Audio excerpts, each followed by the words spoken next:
Bismillahirrahmanirrahim. Assalamualaikum warahmatullahi wabarakatuh. 69 kes baharu jangkitan COVID-19 disahkan di negara Brunei Darussalam kemarin, membawa jumlah keseluruhan kepada 13,742 kes. Yang berhormat Datuk Seri Setia Dr. Haji Awang Muhammad Isham bin Haji Jaafar, Menteri Kesihatan memaklumkan perkara tersebut semasa sidang media situasi terkini jangkitan COVID-19. Sidang media berlangsung di Dewan Al-Afiah Kementerian Kesihatan. Terdapat 35 tambahan kes-kes baru kepada 12 kluster aktif yang sedia ada yang merupakan kontak-kontak terdekat kepada beberapa kes positif sebelumnya. Sementara itu, terdapat 5 kluster baru telah dikesan yang melibatkan 18 kes. Kesemua kluster-kluster baru ini adalah merupakan kluster kediaman di mana 3 daripadanya iaitu kluster Al-Malabar Restaurant Sdn Berhad, kluster Sawan Staff House dan kluster Jalan Tanjung Nangka Kecil Construction adalah kluster rumah yang menempatkan pekerja-pekerja syarikat berkenaan. 4 kluster telah ditutup setelah tidak ada kes dikesan di dalam kluster berkenaan selama 28 hari. Kluster-kluster yang ditutup ialah kluster 3598, 4446, 8146 dan kluster 8261. Oleh yang demikian, jumlah kluster yang aktif adalah 184 kluster. Selain itu, terdapat 1 kes import yang dicatatkan yang telah tiba ke negara Brunei Darussalam dari Poland melalui Jepun dan Singapura dengan menaiki penerbangan Singapura SQ146 pada 24 Oktober 2021. Dalam pada itu, terdapat 15 kes baru yang masih dalam siasatan bagi mengenal pasti sumber jangkitan. 169 kes telah disahkan sembuh yang membawa jumlah kes yang sembuh di negara Brunei Darussalam kepada 12,445 kes. Manakala jumlah kes aktif ialah sebanyak 1,203 kes. Di kalangan kes-kes yang sedang ada dalam rawatan sekarang, 6 adalah dalam kategori 5 dan sedang dirawat di unit rawatan intensif. Kesemua mereka memerlukan bantuan mesin pernafasan ataupun artificial ventilation, dengan 1 daripadanya juga memerlukan bantuan mesin tambahan heart-lung machine ataupun ECMO. Sementara itu, 7 kes lain dikategorikan dalam kategori 4, iaitu yang memerlukan bantuan oksigen dan adalah di bawah pemantauan rapi. Sebanyak 2,716 sampel telah diuji bagi virus SARS-CoV-2 yang membawa jumlah keseluruhan ujian makmal dijalankan sejak Januari 2020 kepada 528,665 ujian. Menteri Kesihatan juga menjelaskan pada 5 November 2021, 568 orang telah menerima suntikan vaksin COVID-19. Mana di bawah program vaksinasi kebangsaan seramai 354,729 orang telah menerima 1 dos vaksin COVID-19, iaitu 82.5% daripada jumlah penduduk negara. Manakala 278,735 orang telah melengkapkan 2 dos vaksin COVID-19, iaitu 64.8% daripada jumlah penduduk negara.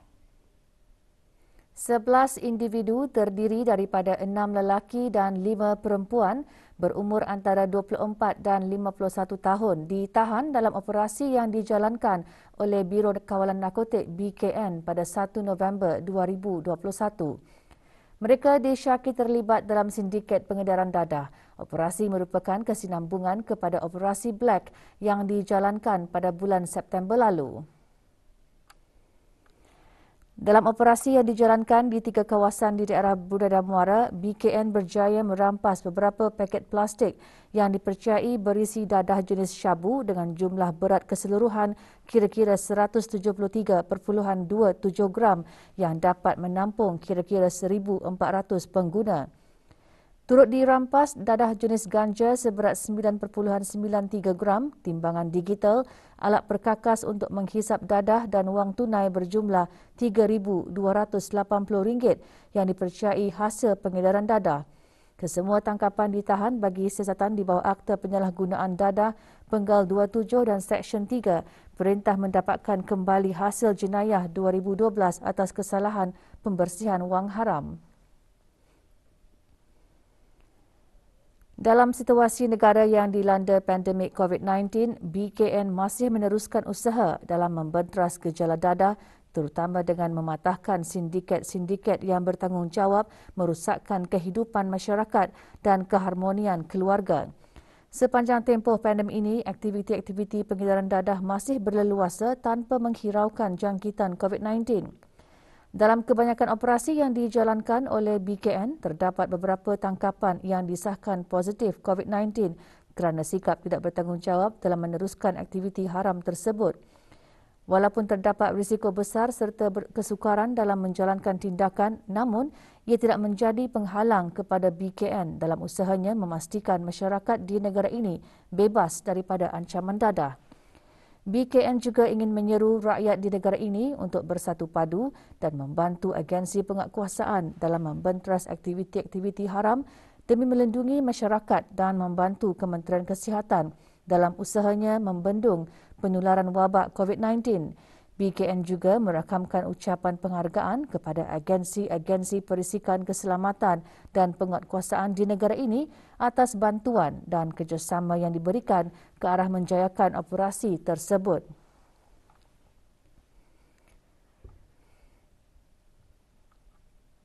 Kedutaan Republik Demokratik Timur Leste di negara Brunei Darussalam menghulurkan sumbangan berupa pek makanan kepada sumbangan pandu lalu yang diadakan di Stadium Negara Hassanal Bolkiah.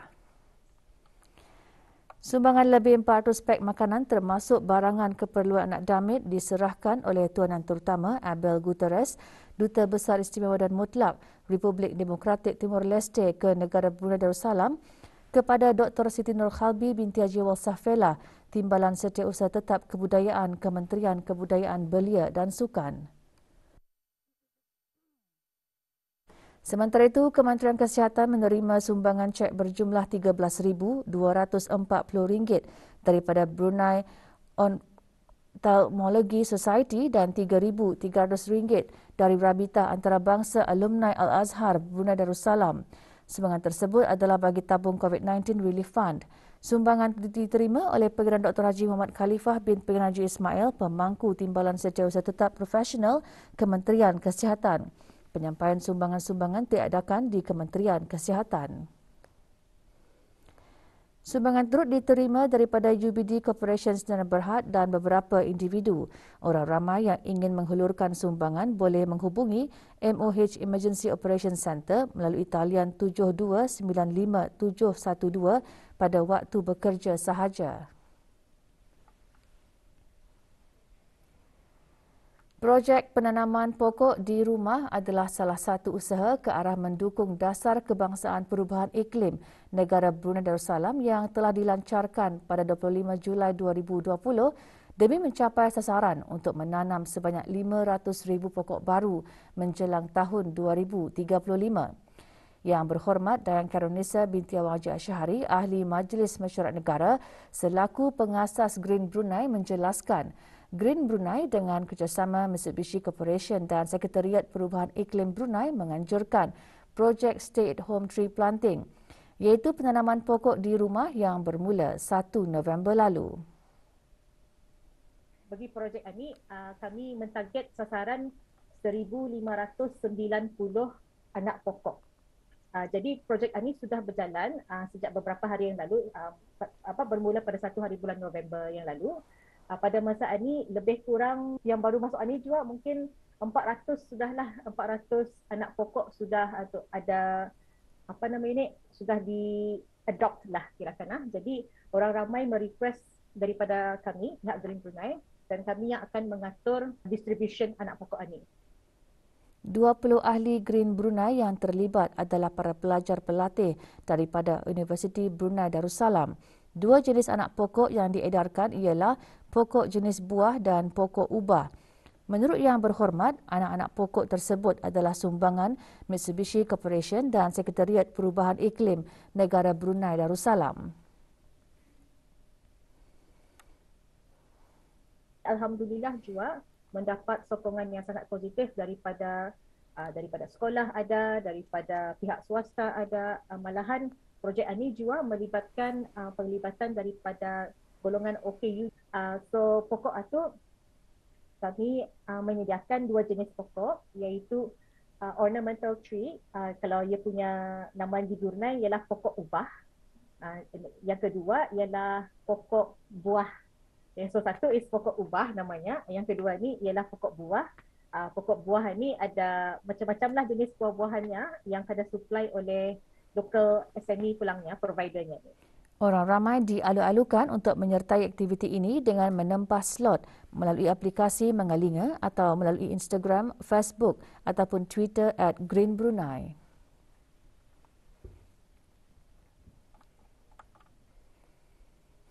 Program vaksinasi kebangsaan COVID-19 bagi remaja berumur 12 hingga 17 tahun akan bermula pada 8 November ini. Kita ikuti promo mengenainya. Program vaksinasi COVID-19 bagi remaja berumur 12 hingga 17 tahun telah dibukakan. Video ini akan menunjukkan tata cara untuk mendapatkan suntikan vaksin Pfizer-BioNTech tersebut. Ibu bapa atau penjaga perlu menghantar anak mereka ke pusat vaksinasi. Hanya seorang ibu bapa atau penjaga sahaja dibenarkan untuk menemani mereka. Bagi pelajar-pelajar yang menuntut di sekolah kerajaan dan mempunyai masalah pengangkutan, pihak sekolah ada menyediakan kenderaan dari sekolah masing-masing untuk menuju ke pusat vaksinasi.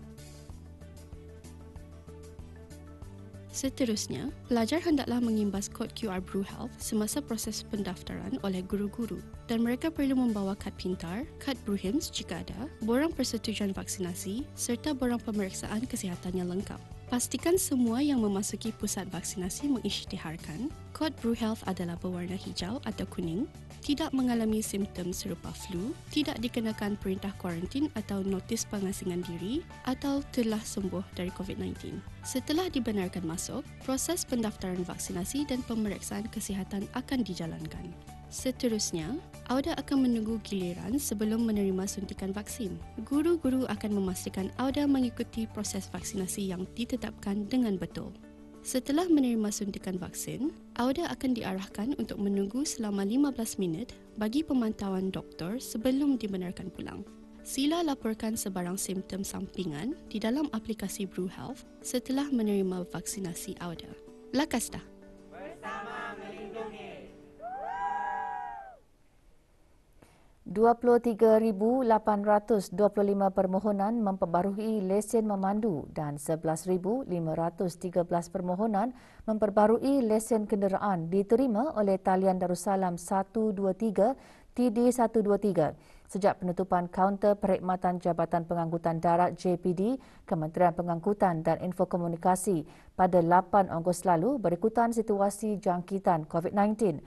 Hasil pelaksanaan peningkatan kapasiti call agents TD123 secara berperingkat, semua permohonan telah selesai ditutup pada 29 Oktober lalu. Perkara tersebut dikongsikan oleh Pengarah Pengangkutan Darat semasa sidang media mengenai pengemaskinian perkhidmatan tambahan JPD. Status permohonan membarui lesen kenderaan dan lesen memandu serta penaiktarafan aplikasi dalam talian Transport BN petang kemarin. Awang Haji Rozali bin Haji Saidon menjelaskan JPD telah merekodkan lebih 5,297 permohonan dalam talian melalui Transport BN atau www.gov.bn yang gagal membuat pembayaran dalam talian dan menyebabkan permohonan tidak dapat diproses. Bagi pemohon yang tidak berjaya membuat pembayaran tersebut, bolehlah mencuba semula tanpa perlu membuat permohonan baharu melalui www.gov.bn dan menekan pautan Application Status Inquiry for Land Transport Department e-Services dan melalui aplikasi Transport BN dengan menekan butang My Application.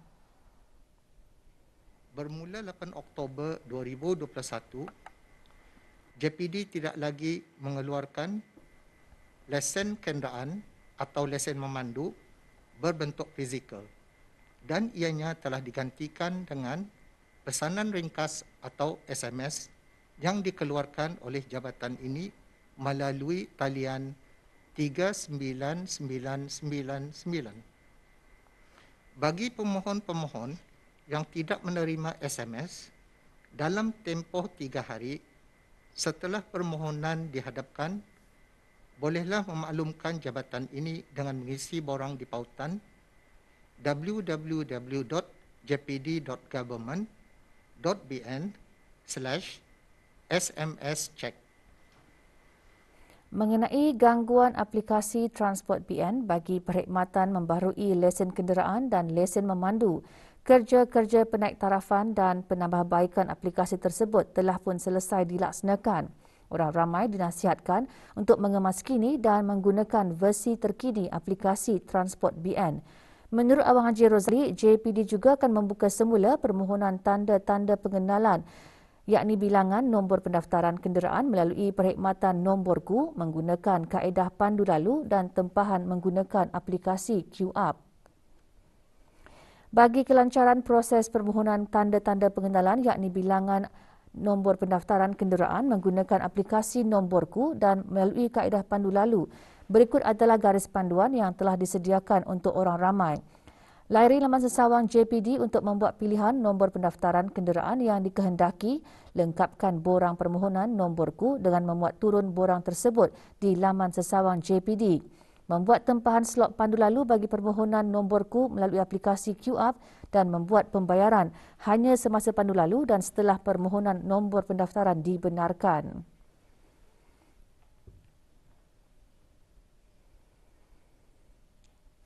Sempena Hari Peladang, Petani, Penternak dan Nelayan kali ke-11, Jabatan Pertanian dan Agri Makanan mengadakan seminar pertanian bersiri secara maya yang diadakan setiap hari Sabtu. Seminar dihasrat menjadi platform yang berkesan untuk meningkatkan lagi kolaborasi dan percambahan fikiran ke arah usaha bagi meningkatkan pengeluaran dan mengukuhkan sekuriti makanan di negara ini.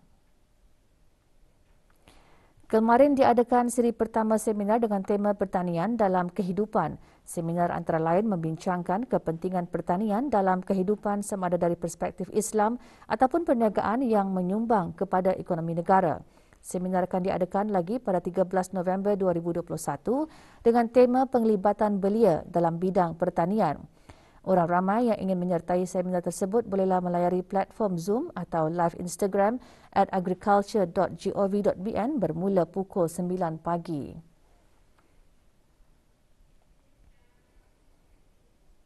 Jabatan Daerah Brunei Darmawara melalui unit pasar dan gerai memaklumkan kepada para penjaja dan orang ramai bahawa bagi menangani penularan COVID-19 di negara ini, 6 buah gerai di daerah Brunei Darmawara akan ditutup selama sehari bagi kerja-kerja pembersihan.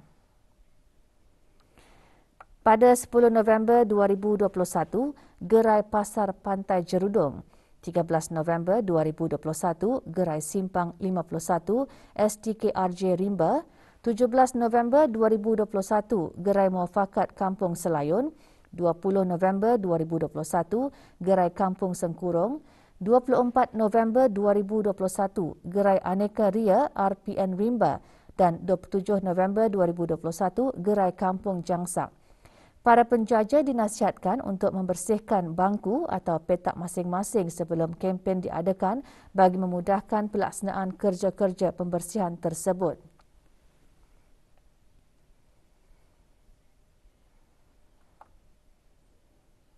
Sukan.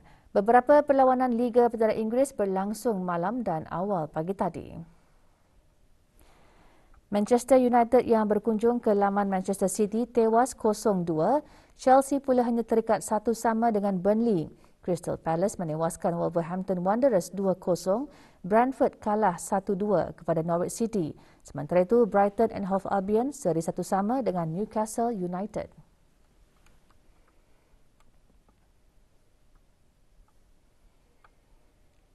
Dengan bahan-bahan berita itu tadi, berita pagi berakhir di sini. Kita kembali bersama rakan-rakan penyampai rampai pagi untuk membawakan bahan-bahan menarik seterusnya. Sekian.